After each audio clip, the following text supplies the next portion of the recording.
No episódio de hoje de Terapia Social, podes esperar algumas considerações mais ou menos relevantes sobre natação sincronizada. e outros tópicos relacionados como o desporto e molas no nariz. Fique connosco para mais um episódio de Terapia Social.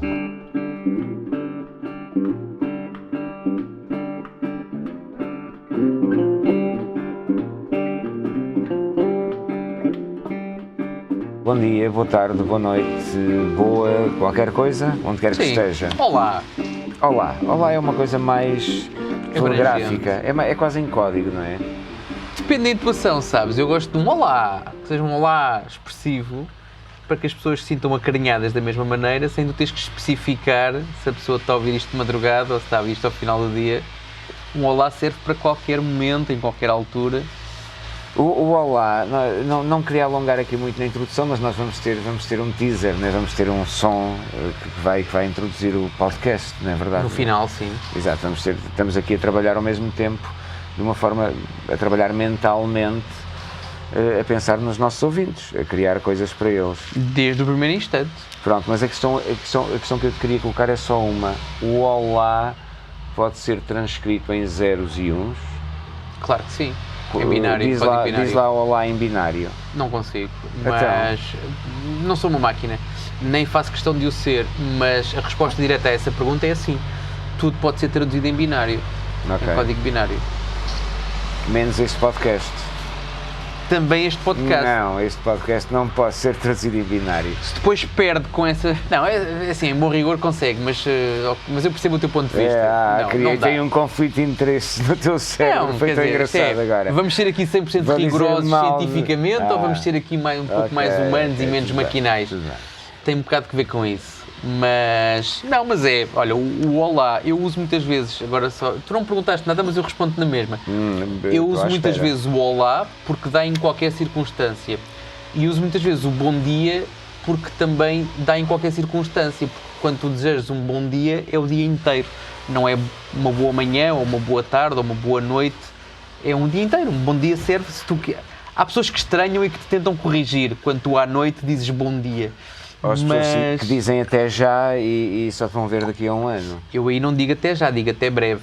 E o breve, tu depois defines o breve como quiseres. Tu és um gajo muito certinho nos cumprimentos e nas despedidas. Pá, não, sou um gajo preguiçoso, pá. Eu já disse isto várias vezes. Sou um gajo muito preguiçoso. E quando arranjo uma fórmula que serve, o tipo de fórmulas que eu costumo catalogar como vai a todas, que é aquelas fórmulas que servem todos os propósitos, eu agarro-me a elas porque não tenho que pensar noutras. É tão simples quanto isto. Este podcast chama-se Terapia Social. Este é o primeiro momento de terapia deste episódio. Deste episódio, que chegar, okay. É verdade. Eu vou aplicar aqui uma terapia aqui, vou fazer com que o Tiago tenha menos sentimentos de culpa e durma um pouco mais descansado daqui para a frente. Mais ainda? Sim. Bora lá, aquilo que eu quero. Tu estavas a dizer fez-me lembrar uma história de um cientista qualquer. Aquilo que tu me estavas a dizer e que te auto-intitulaste de uma forma depreciativa, preguiçoso. Eu sou preguiçoso e eu só digo olá, ou bom dia, ou boa tarde. Não tem que ser auto-depreciativo, atenção. Tudo bem. Pode ser eficácia. Sim, pode ser eficácia e é por aí que a minha história caminha. Não tinhas nada que estragar o final. Desculpa. Alex, corta isto, corta isto. Não aceites, mas vamos continuar. Eu vou contar a história na mesma porque eu estou-me a borrifar. És teimoso, acho muito bem. Estou-me a borrifar para os teus spoilers e provavelmente houve pessoal que não apanhou porque também não foste bem claro. Não, fez-me lembrar uma história de um cientista ou de alguém da ciência, já não me recordo ao certo. Se houver algum ouvinte, à partida teremos ouvintes, não é? Estamos sempre a falar neles. Temos, cada vez mais, meu caro, cada vez mais. Mas deixa-me contar a história. Continua, conta a história. Foi aquele cientista ou aquele homem da ciência que optou conscientemente por definir uma sobremesa para a vida, ou seja, já não me lembro qual é que era, mas a questão é que eles, independentemente do restaurante onde estivesse, comia, imagina, mousse de chocolate. Não há mousse de chocolate, não come nada. E ele calculou que o tempo que demoraria a pensar em decidir que mousse de chocolate, ou em decidir em que sobremesa, ou que eram dias de vida ao fim de 70 ou 80 anos. Tu não contaste esta história num episódio anterior? É que eu acho que sim. Achas? Tenho 80% de certeza que tu contaste isto em contexto. num contexto, aliás, isto acaba por ser um lugar comum. E será que vai haver pessoas que ouvem 2 episódios? Porque a minha resposta, pronto, daí é outra questão. Porque a minha resposta a isso, e foi aí que eu me lembrei que tu já me tinhas contado essa história, porque às vezes... Não terá sido em off? Tenho ideia que não, porque eu lembro-me de falar, e não foi no episódio anterior, foi no outro antes. Pois, talvez no outro. Foi no da neve. Porque talvez. eu ia responder-te com aquilo que eu habitualmente respondo neste tipo de situações, que é com o Luís de Matos e as suas camisolas de gola alta pretas. E lembro-me que já respondi a isso e que já ouvi... Por causa da roupa, por causa de escolher roupa e essas merdas. Também, exatamente. Do poupar tempo, ok. Portanto, mas podes contar outra vez, porque eu acho que as pessoas não cometem o mesmo erro 2 vezes. Portanto, já contei, se tu não reparaste... que ouça o episódio não vai ouvir o próximo, portanto... Sim, e tu estás-me a pedir para contar outra vez, quando eu já contei, tu nem próprio reparaste, portanto não acredito que os nossos ouvintes reparem. A meio do acontecimento dei conta do erro, mas... De qualquer modo, a minha intenção era boa, era deixar-te descansado, não é tudo que nós possamos fazer para automatizar, se calhar, aquelas tarefas básicas da vida, eu acho que sim, acho que é legítimo. Está bem, mas então olha, e sobre a atualidade, como é que tu estás em termos de coronavírus? Tens os teus níveis altos, baixos, médios? Os meus níveis estão sempre tranquilos, nem altos, nem baixos, nem médios. O alto, baixo e médio... É nulo? O teu nível de coronavírus é nulo? É. Eu ainda não tossi desde o início do episódio, estou-me a conter, mas ainda não tossi. Tens medida a febre? Não. Mas olha que convém, é? Porquê? As diretrizes da Organização Mundial de Saúde dizem que a pessoa tem que estar sempre atenta. Senhores ouvintes, este último momento foi o Tiago a tentar contagiar-me com a sua hipocondria. É verdade, temos um hipocondríaco na dupla. Opa, se o que eu sou mais é hipocondríaco, sem dúvida alguma. Fui agora aqui apanhado. És mais, pois foste, és mais preocupado com isso que eu, garantidamente. Mais consciente, talvez. É a forma como tu verbalizas isso para o teu cérebro? Não, acho que não. Não te achas uma pessoa consciente? A este nível não, estou altamente inconsciente. Até devo dizer. É perigoso estar contigo? Ser inconsciente não tem que necessariamente ser perigoso, mas não sou de todo hipocondríaco, de todo, nada hipocondríaco. Preocupado com as coisas? Não, até porque a menos que me venha diretamente bater à porta, tenho um bocado aquela coisa que é a história dos outros. Desculpa, eu vou voltar aí à história dos outros, deixa-me só contextualizar, porque eventualmente pode haver aqui um Armageddon qualquer e o mundo acabar, e quem recuperar depois desta gravação mais tarde tem que perceber que nós estamos a falar aqui mesmo no início do outbreak aqui do coronavírus em Portugal. Em Portugal, em terror nacional, exatamente. Sim. Estamos neste momento com 39 pontos neste momento, no Corona Challenge. Neste momento ainda há coisas abertas, não é? Portanto, sim. É o ponto de situação. E ainda conseguimos estar ao frente um do outro sem estarmos a transpirar, sem estarmos demasiado preocupados com a nossa segurança pessoal. Mas sim, 39 casos confirmados em território nacional. Mas de qualquer modo podemos fazer aqui uma promessa. Depois o Alexandre pode cortar. Cuidado com as promessas. É que se algum de nós apanhar o coronavírus, fazemos uma entrevista a 3. Nós dois e o Corona. Nós dois e o Corona, porque nada contra, aliás. Eu acho que sim. Tenho até algumas perguntas para fazer. Arranja-se um aquário grande para o infectado. Passa-se o microfone pelo tubo do filtro, pelo buraquinho do tubo de ar. Sim, por exemplo. E fazemos uma cabine telefónica, uma coisa assim. Não, então, tu queres dar um bocado de piada à história. Ou então fazemos uma coisa... quero dar piada à história. Uma coisa muito mais simples, que é fazermos uma gravação à distância, que para mim é uma coisa perfeitamente banal e normal. Exatamente. É o meu dia-a-dia. Exatamente. Portanto, podemos fazer isso também. Mas se achares que é mais vendável, se nós fizermos isto com um aquário e com tudo sunga e não sei o quê, para mim tudo bem, nada contra. Mas, o meu ponto de vista de produtor é muito simples, não é mais vendável, é só mais caro.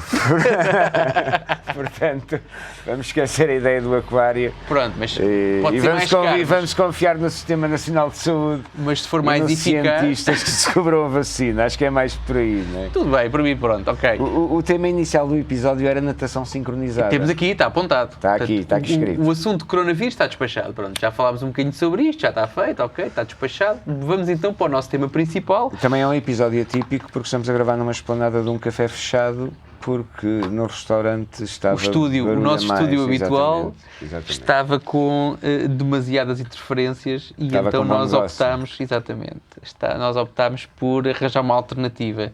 Agora, eu estou ansioso, aliás, desde a semana passada que eu estou ansioso para que tu me contes a tua história enquanto praticante de natação sincronizada, Paulo. Tudo começou há muito tempo. Certo. Eu na altura não sabia bem o que era a vida. Ok, é justo. Bem, não vou continuar, senão vou arranjar problemas comigo próprio e com meia dúzia de pessoas.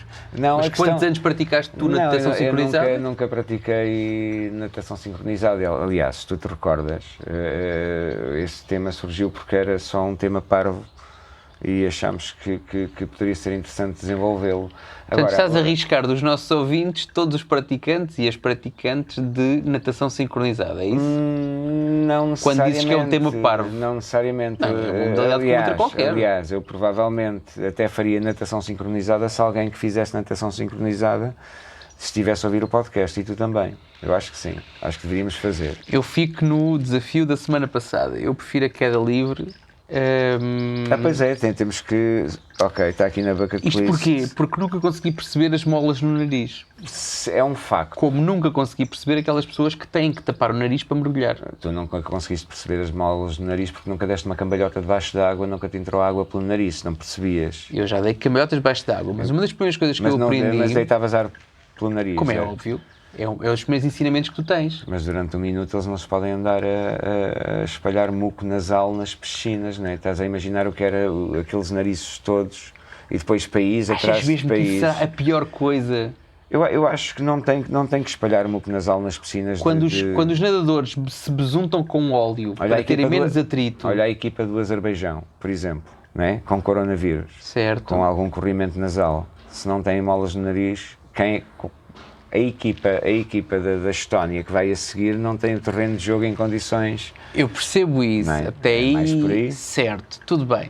Temos que entrar aí com fatores de diluição e tal, mas não vamos entrar por aí. Agora, quando tu tens um nadador de 50 metros mariposa que se besunta com óleo de figa de bacalhau ou lá com as besuntas que os gajos usam para deslizar melhor dentro da água, achas mesmo que o problema é uma ranhocazinha que te sai do nariz? Eu acho que não. O problema aí, a ranhoca é só um dano colateral, ao fim e ao cabo. O problema aí é que não vai entrar ar no nariz com as voltas que eles dão. Então, eu quando aprendi a nadar, porque nadar, nessas coisas eu sou um purista, portanto, para mim nadar é deslocares-te no meio aquático, controlando a respiração. Isso é que é nadar. Pois lá está, deslocares-te no meio aquático, controlando a respiração. É que tu podes controlar a respiração e afogar-te, podes entrar numa autoapneia permanente. Sim, ok, mas aí pode ser também, entramos aí na eutanásia outra vez. Conceito tão bom. Ou não, porque eu acho que esta definição é ótima para, tirando gajos chatos como tu, para colmatar dúvidas que haja sobre o que é nadar. Queres educar o povo, não é? Bora lá. E então, neste conceito, quando me ensinaram a controlar a respiração dentro da água, ensinaram-me um conceito básico, que é inspirar, que é o contrário do que tu fazes fora da água, que é inspiras pela boca, porque a tua boca é muito maior e a tua inspiração tem que ser rápida. Não é pelo nariz. Até porque o nariz geralmente tem gotículas de água. Portanto, se tu inspiras pelo nariz, vais inspirar água e vais-te engasgar pelo nariz. É lógico, sim. Portanto, tu, dentro da água, fazes o contrário do que fazes no solo, fora da água, que é inspiras pela boca e mandas o ar fora, expiras pelo nariz. Ao expirares pelo nariz, se o ar está a sair, nunca consegue entrar água. Daí a minha dúvida de porque é que a malta, quando mergulha, tem que tapar o nariz. E eu conheço alguns casos, até que me são bastante próximos por afinidade familiar, mas não consigo perceber também, se calhar porque nunca fiz natação sincronizada, como é que está instituído que na natação sincronizada as praticantes, são sempre mulheres, não é? Têm que usar... Não haverá... Nunca vi. Talvez haja, mas eu nunca vi. Também porque não podiam pôr molas na genitália para uniformizar, portanto também... Não faço ideia, mas será que entra água? Eu nunca me entrou água. Se calhar já entrou. Se calhar não é por aí que vamos. Faremos só um episódio sobre a genitália do Paulo e sobre as experiências que o Paulo já levou a cabo com a sua genitália. Não, estávamos a falar, tu inverteste aqui a situação, é muito bom. Quem levou a conversa para a genitália foste tu, atenção. Foi um pontapé baixo, portanto, a nível narrativo, a nível de estrutura apenas do episódio. Sim, mas figurativo. Mas pronto, mas não consigo perceber porque é que é preciso, e talvez haja alguém que nos consiga esclarecer, não consigo perceber porque é que é necessário usares uma mola para fazeres, mola no nariz, esclareça-se, para fazeres natação sincronizada. Não há problema, seus ouvintes, eu vou-vos poupar esse trabalho, é para não entrar água, acho eu. Mas se tu consegues expirar pelo nariz, não entrando água, para que é que raio tu precisas da mola? Porque enquanto estás a nadar e a tentar bater certo ali, e milimetricamente quase na coreografia, a última preocupação que tu tens que ter é estar, cada vez que estás debaixo de água, a dar uma volta, estar a expirar pelo nariz. Talvez. É uma preocupação que deixas de ter, a única coisa que tens que ter é suster a respiração debaixo de água, coreografar a coisa, voltar para cima, respirar e vice-versa. Está bem. Portanto, e além do mais, as bolinhas com ranhoca eram um bocadinho estéticas ali à superfície, não é? Mas as bolinhas vão se calhar existir, haverá mas sempre. pela boca Eu nem e a boca tem baba elas, também. Não, é uma cena interessante. Será que quando elas estão debaixo d'água vemos as bolinhas da respiração? Às vezes sim, elas quando mergulham respiram. Provavelmente sim. Mas não quando estão paradas todas... E até te digo mais, o que é que já te aconteceu em situações de grande esforço? Que tipo de bolinhas é que tu consegues libertar quando estás a fazer demasiada força ou demasiada contração num determinado movimento? Aquilo é natação sincronizada, não é halterofilia. Não é o quê? Tu vês como eles as levantam com a pontinha dos dedos. Eu sei onde é que tu queres chegar, mas és tu que vais lá ter sozinho, não sou eu que vou dizer. Não vou, não. Não. Já me fechaste o tapete neste podcast. Não vai acontecer duas vezes, não, isso também era demais, não é? Mas é questão de bolinhas não aqui. Necessariamente, porque a dança, e aí não acredito que tenhas razão, porque a dança é algo fluido, natural, etc. Não pode haver contração, nem tensão, tem que ser uma coisa... Aí não concordo contigo. Tem que haver muita tensão. Para aquelas posições que elas fazem, tem que haver muita tensão. Não sei qual é que é a tua experiência, mas eu acho que... A minha experiência é de quando estou a fazer um zapping e aparece, ficar ali um bocadinho a ver e depois passa à frente, não é? Eu acho que não tem que haver tensão, eu acho que é um desporto, elas têm que estar a divertir-se, acima de tudo. Em alta competição a divertirem-se? Nunca fizeste desporto de alta competição, certamente. Claro que sim. Sabes que houve uma coisa... Eu aí desmonto já essa parte, não é que seja agradável. Nem todas as sensações em alta competição ou em competição são agradáveis, obviamente que não. Agora, que primeiro as pessoas estão lá e gostam de estar lá, e depois estar lá, independentemente do que seja, o estar lá já é de alguma forma um gozo ou uma superação, porque estás em competição, e neste caso o exemplo que deste foi alta competição. Então eu dou-te um exemplo e termino-te com uma citação do meu curso superior que tirei, em que... Era um curso de quê? Já agora só para... Ciências do Desporto. Ok. Só para os nossos ouvintes ficarem cientes. Menção, Educação Física e Desporto Escolar, era assim que se chamava na altura. Agora já mudou e tal, mas na altura era assim que se chamava. Tu tens, primeiro, partes de um pressuposto que eu acho que é errado. Nem toda a gente que lá está se está a divertir e está a tirar prazer do que lá está. Há malta que lá está por obrigação. Seja por patrocínios, seja por carreira, seja por o que for. Há muita gente que lá está, infelizmente, e que não se está a divertir, nem está a apreciar o momento. Até porque uma coisa que eu aprendi quando comecei a olhar a sério para a competição é qualquer competição que tu penses, seja de qualquer desporto, seja em qualquer contexto, só há um vencedor e N-1 vencidos. Portanto, todos os outros são vencidos. Essa foi uma razão que me fez, quando eu trabalhava na altura com miúdos, nunca levei os meus miúdos, nem nunca fiz questão que eles fizessem competição, e fui questionado várias vezes sobre isso. Porquê? Porque quando tu levas um adulto, consegue gerir mais ou menos as emoções da competição. Uma criança não percebe. Achas? É sério. Melhor que uma criança. Sério? Pronto, então eu vou corrigir. Sério? Melhor que uma criança. É sério, que eu vou, olha, espera aí que eu vou, está ali na mesa, lá está ali a bola. Numa eu vou criança... a bola. Não, é sério. Esse foi, tu tens 2 pés, esse foi o primeiro tiro nos pés. Eu vou aproveitá-lo. Numa criança, neste momento estás coxo. Tu tens que ganha a medalha de ouro e os outros todos a chorar. Claro que sim, eu conheço isso, eu conheço essa realidade e já a experienciei, até mesmo com crianças, em que há competições de crianças e as coisas funcionam. Mas a questão é um bocadinho essa, quem está lá, a forma como tu estás a dizer, até parece que as pessoas são obrigadas a fazer, no caso da natação sincronizada, que era o que estávamos a falar, se calhar estamos aqui a descobrir uma rede de escravatura de natação sincronizada. Não é escravatura, meu. Em que as pessoas são obrigadas a fazer... contratos com patrocinadores ou com clubes mas as pessoas assinam que te obrigam por, a ir a porque sítios. Querem, e na pior das hipóteses, em caso de menor, se calhar são os pais que fazem essa gestão, não sei. Há pessoas que não sabem fazer mais nada, meu, como tudo. Portanto, é uma atividade profissional como outra qualquer. Portanto, não é porque querem. Okay. Muitas delas é porque estão ali porque não sabem fazer mais nada. Porque a escolha delas na altura, em tenra idade, foi aquela e foram prosseguindo e foram se especializando naquilo e às tantas... Eu acho que aquilo que tu acabaste de dizer agora é um ponto de partida brilhante para os próximos episódios. Aponta. Não aponto, eu vou verbalizar para ficar registado. Mas na prática, Tiago, é isso mesmo que nós queremos fazer aqui. Nós queremos, e é a tua tentativa agora, é curar o mundo.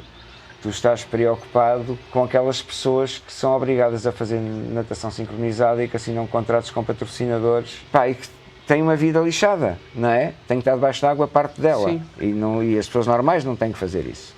Mas elas, como assinam contratos com patrocinadores, sim. têm, e como ganham dinheiro com isso, têm que ir para baixo da água. Exatamente. Eu sugiro num dos próximos episódios falarmos da Índia e da Indonésia e daquelas crianças em situações mais complicadas. Porque eu acho que isto não é drama nenhum. Não é questão de ser um drama, percebes? É um drama parecido com aquela pessoa que trabalha na repartição das finanças e que não gosta de trabalhar. Não é drama nenhum, são tretas de primeiro mundo e quer a gente queira, quer não, vivemos no primeiro mundo. E temos de nos preocupar com... É um bocado como aquela história, eu lembro-me de crescer com a música de 2 rappers. Um não é bem rapper, mas pronto, um que era o Gabriel, o Pensador. Não é rapper, é que é hip-hop. Não. O Gabriel é rapper, mas por exemplo tens o Jamiroquai. Sim, que não é bem. Ou tens o outro, um que era na altura, esse apareceu e desapareceu, mas que era um gajo que era o Giovanotti. Sim, o italiano. Exatamente, italiano. Em que tu vais ver, nem um nem outro. Lá está, exatamente. Qual é que é o tema dele? O tema dele é: eu não nasci no gueto, eu não moro no gueto, eu não tenho problemas nem tenho dificuldades em termos de classes sociais. Então o que é que são as minhas músicas? O Giovanotti era eu penso positivo porque estou vivo, quer dizer, não há muita história, percebes? Agora, se tu de facto tens a sorte de viver num país de primeiro mundo, tens de te preocupar com os problemas do primeiro mundo. E mesmo nos países de primeiro mundo há vários mundos, não há vários graus. Sem dúvida, mas deixa-me só terminar o raciocínio atrás, que é para não ficar em aberto.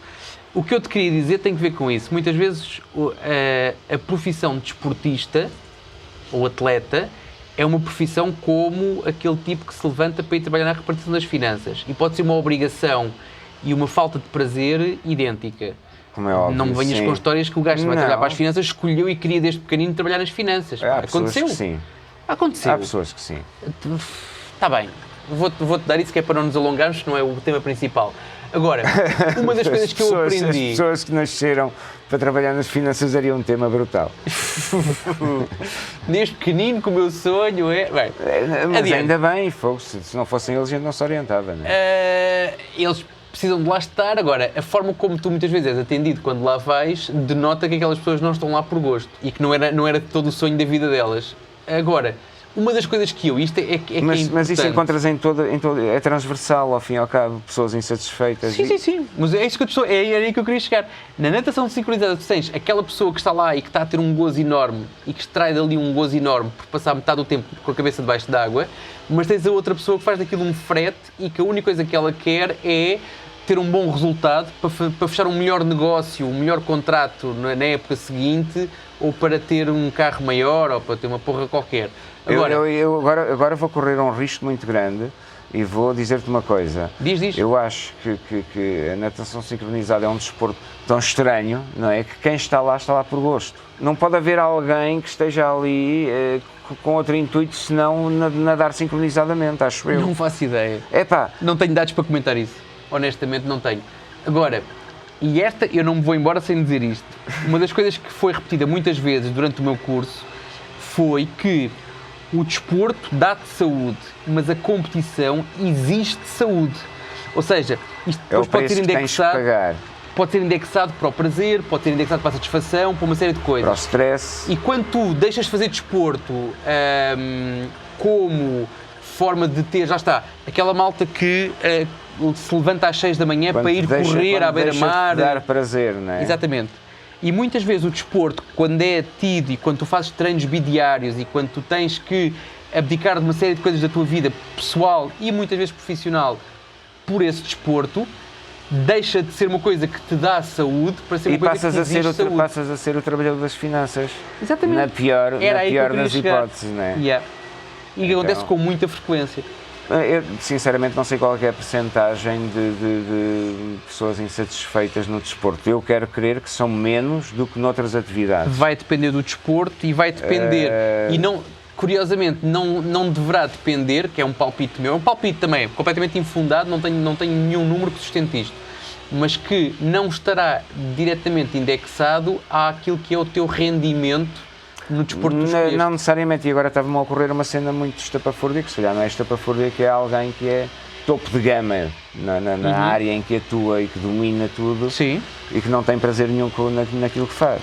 Tu tiveste um exemplo desses, não é que não tivesse prazer nenhum, isso acho difícil, mas tu tiveste, por exemplo, eu lembro-me de assistir ao Michael Jordan, quando ele desistiu, ele era, na altura dele era o topo da NBA, eu acho que é consensual dizer-se que o Michael Jordan, na época dele, dominava e não havia ninguém que lhe fizesse frente. Não tenho as estatísticas na minha cabeça, mas vou confiar em ti. Mas pronto, mas...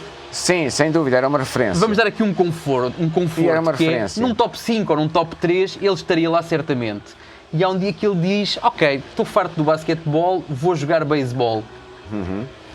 Agora, ele foi jogar beisebol, demorou-se para aí 1 ano ou 2 a tentar jogar beisebol, o que é que ele fez a seguir? Voltou para o basquetebol.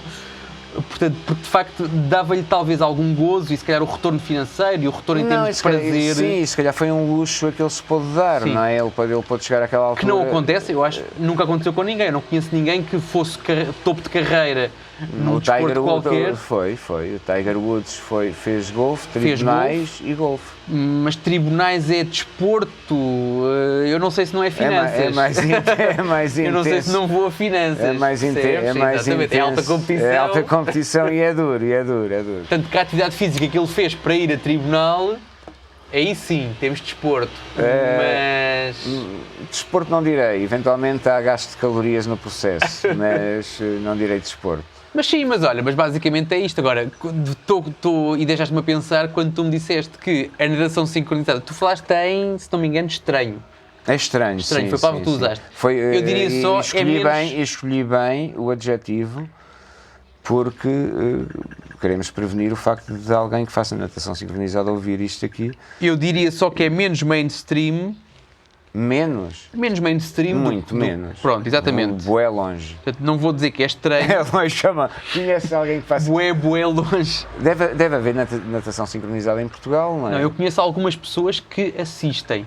Da mesma forma... Assistem, pessoas que vão ver. Pessoas que vão ver. Que vão ver na televisão, calma. Não, que retiram da sua vida para estar no sofá, à frente da televisão, quando está a dar para verem. Voyeurs de natação sincronizada. Sim, aquelas pessoas que olham assim, vai começar às 11. A sério? Conheço algumas pessoas assim? Sim, conheço algumas pessoas assim. Ok, boa. Não é, por exemplo, eu sou capaz até de, ou para gozar com aquilo, ou para ver de facto se há alguma surpresa ou alguma reviravolta no resultado, sou capaz de, quando estou a fazer um zapping, parar ali alguns minutos. Qual é o resultado? O resultado é ninguém se afoga, corre tudo bem. Eu acho que deviam sair todos satisfeitos ali do processo. Não, mas quando tu tens, por exemplo, eu lembro daqueles episódios normais que é quando elas vão entrar dentro da água e estão todas perfiladas, parece aquelas peças de dominó, caem todas ao mesmo tempo.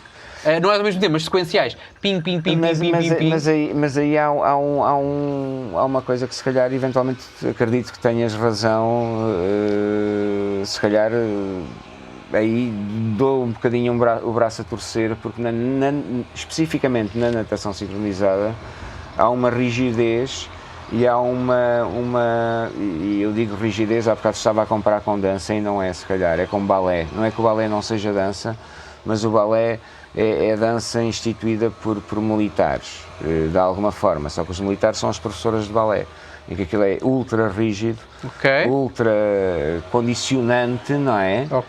Para os movimentos serem perfeitos. E a natação sincronizada é um bocadinho por aí. Então, sim, se há uma desgraçada que, no meio daquele grupo que se atrasa um microsegundo, essa é uma. Vai haver aquele drama a vida toda porque a minha perna não abriu o suficiente para a medalha de bronze, não é? Portanto, é sempre complicado. Aí sim, a pressão da alta competição está sempre presente. Eu sou um bocado mais otimista do que tu, portanto, eu não vou à procura da perna abrir mais ou menos que as outras, eu vou à procura elas têm todas aquele ar muito plástico e muito sisudo e muito compenetrado. É da mola. E de repente, não sei se, acho que são para aí 8, entre as 8, há sempre uma mais sorridente que as outras, e tu de repente estás ali a vê-las entrar na água, pim, de repente vês uma que se está a rir, quase que a interagir com a câmara, porque sabe que está a ser filmado. Isso é giro, é espontâneo. Mesmo que não seja espontâneo. Talvez não seja espontâneo, exatamente. Mas a vantagem é essa, é que mesmo que não seja espontâneo, é útil. Porque tu vês como um sorriso e o cérebro daquela pessoa, mesmo que não tenha vontade de sorrir, encara como um sorriso e a coisa funciona. Estou contigo. Portanto, esses sorrisos falsos ou artificiais. E temos aí mais um tema para um episódio, já estás a ver? O que é os sorrisos falsos e artificiais? Isso dá 2 episódios, pá. Temos 2 episódios e o episódio de hoje foi sobre natação sincronizada e divagámos um pouco pelo desporto, não foi? Por tudo aquilo que está à volta da prática da natação sincronizada. Do desporto. E agora ia dizer este blog, não é? Não sei porque há aquela cena que é um blog. Tu ainda encontraste o teu caminho, ainda não encontraste o teu sítio. Não, ando sempre à procura, Este foi o Terapia Social Possível e voltaremos para a semana. Voltaremos para a semana com outro tema aliciante que ainda não foi escolhido, mas que será... Podemos comprometer-nos com o dia da semana? Podemos comprometer-nos, porque temos nos portado bem, porque temos de dizer que até à próxima sexta-feira temos libertado... Temos lançado... O Gary Moore tem uma canção que é Friday in My Mind, ou Friday on My Mind, não me recordo. Eu estou-me a lembrar dos Cure, pá, que também tem aquela música que é o Friday I'm in Love. Pois é. Portanto, eu prefiro a segunda. E depois há o Black Friday e depois há o Black Friday. Esse é uma vez por ano, espera aí um bocadinho. Não, esse não. Nós fazemos isto semanalmente e temos portado Estava a tentar encontrar aqui conotações de bruxaria para o Friday, mas também haverá. Eu estou no... Tens a sexta-feira 13? Vai acontecer. Pois é, esta semana. É esta semana? Não nos podemos comprometer com datas. Ainda não fiz contas. Conversa tua, sim, esta semana temos uma sexta-feira 13. Maravilha. Olha, bom, vamos já... Para a semana vamos falar sobre sextas-feiras 13, sobre o azar. Superstição, parece-me bem. Está feito. Tu és supersticioso? Vou contar toda a minha base de superstição ou não para a semana. Portanto, fiquem bem e até para a semana. Estás a despachar o episódio? Estou. Então pronto, até para a semana.